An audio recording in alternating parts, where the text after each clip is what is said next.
Bonjour, moi je m'appelle Aurélien Esvan, j'ai 37 ans, je suis diplômé de l'EFAP de 2010 et je suis capillairement à la croisée des chemins entre DBZ et BHL, selon Antoine Decaune. À vous de juger.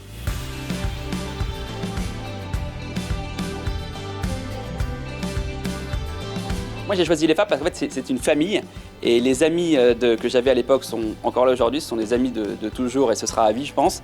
Et l'EFAP c'est surtout un réseau social mais au sens littéral du terme. C'est un LinkedIn mais live dans la vraie vie et ça c'est ce que j'ai adoré le plus. Moi mon métier c'est que je suis donc rédacteur en chef d'émissions audiovisuelles.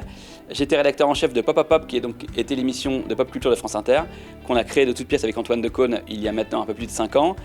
5 ans. Ça veut dire 1000 émissions, c'était une émission quotidienne. Ensuite, on a fait des déclinaisons, comme la nuit de la pop culture que j'ai créée. Et avant ça, il y avait donc une autre partie qui était la partie Canal+, où moi j'étais auteur et journaliste et ensuite rédacteur en chef de plusieurs contenus.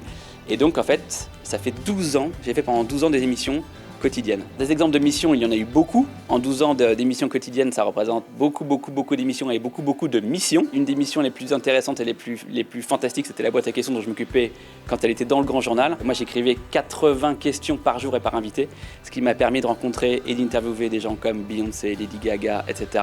Donc c'était absolument fou.